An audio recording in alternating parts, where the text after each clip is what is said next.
अच्छा जी, तो इसका मतलब कि तुम इश्क के मारे हो, किसी की बेवफाई की आग में चल रहे हो। मैंने उसे मुस्कुरा कर कहा, हाँ सिराज भाई। और उस बेवफाई की आग ने मुझे झुलसा के रख दिया है, मेरे वजूद को और मेरी रूह को राख करके रख दिया है। मेरी रूह में आंवले से पड़ गए हैं। मैंने तो मोहब्बत की थी, और वो भी सच्ची मोहब्बत, मगर मेरे महबूब ने बदले में मेरे साथ क्या किया? मेरा सब कुछ छीन लिया।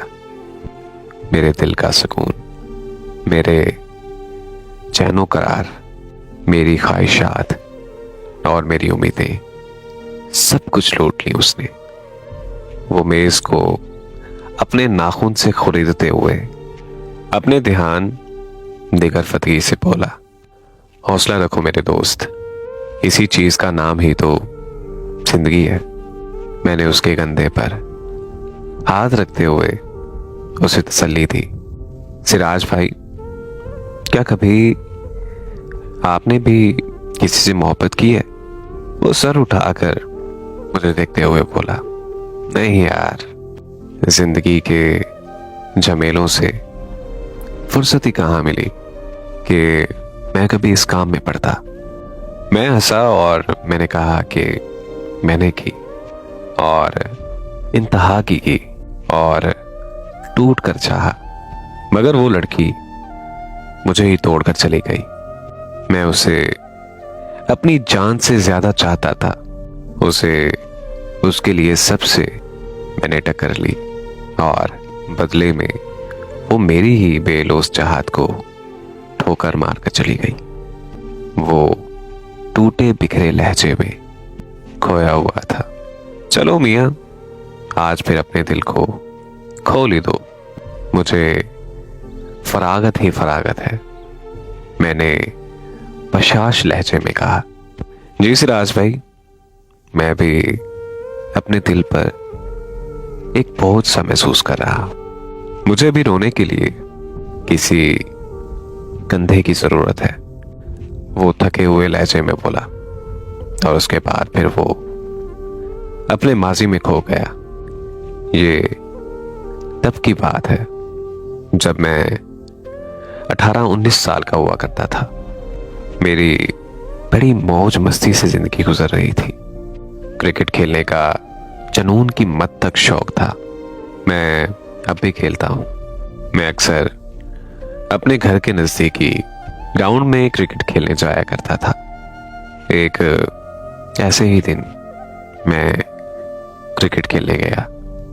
रास्ते में एक जगह रोड पर अपना पसीना पहुंचते हुए मेरा रुमाल गिर पड़ा। मैं अपना रुमाल उठाने के लिए झुका तो मुझे एक सिम पड़ी हुई मिली। मैंने वो सिम उलट पुलट करके देखी तो वो सिम बिल्कुल ठीक हालत में थी।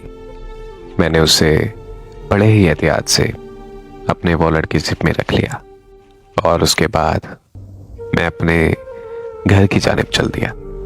मैंने वो सिम अपने मोबाइल में डालकर एक्टिवेट कर ली।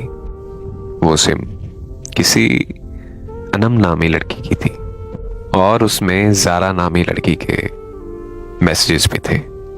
मैं सोच ही रहा था कि पता नहीं किसका है, और वो कितनी परेशान हो रही होगी कि इतने में स्क्रीन पर जारा का नाम जगमगाया। जारा फिक्रमंद हो रही थी कि अनम रिप्लाई क्यों नहीं कर रही। मैंने जारा को रिप्लाई किया कि ये सिम मेरे पास है, जो मुझे रास्ते में गिरी हुई मिली। जारा ने मुझसे दरखास्त की कि मैं अनम की सिम उसे वापस लौटा दूं। उसने मुझे अनम के घर का एड्रेस भी दिया। मैंने अनम के घर जाकर उसे उसकी सिम वापस लौटा दी, और फिर उसके बाद ज़ारा ने मुझसे राब्ता किया और वो मेरा बहुत ज़्यादा शुक्रगुजार हो रही थी कि मैंने उसकी सहेली की सिम वापस कर दी। अनम ने ज़ारा से मेरी काफ़ी तारीफें की कि वो लड़का जो मुझे सिम देने आया था वो काफ़ी शरीफ लड़का है और काफ़ी गुड लुकिंग भी। और फिर उस दिन के बाद हम में दोस्ती की इब्तिदा हुई। अब हम एक दूसरे से मैसेजेस पर बात किया करते थे और ये दोस्ती रफ्ता रफ्ता प्यार में उस वक्त तब्दील हो गई जब उसने मुझ पर ट्रस्ट करते हुए अपना माजी मुझे बताया। उसने मुझे बताया कि वो एक आफान नामी लड़के से प्यार करती थी मगर वो उसे छोड़कर चला गया। वो बहुत टूटी हुई लड़की थी। ऐसे वक्त में मैंने उसे सहारा दिया, उसे मैंने बहुत सारा प्यार दिया, उसका बहुत सारा ख्याल रखा। मैंने उसे अभी तक देखा भी नहीं हुआ था, लेकिन ये बात हकीकत है कि मैं उसे अपने दिलो जान से जाने लगा था। बिना देखे वो दोस्ती मोहब्बत में तब्दील होती चली गई और एक दिन मेरे दिल में उससे मिलने की ख्वाहिश जागी।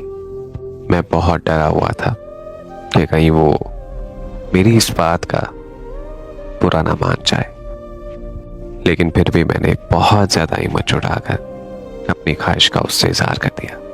मेरे पहले कहने पर वो रजामंद हो गई। मुझे इस बात से बिल्कुल गर्ज नहीं था कि वो लड़की देखने में कैसी लगती है।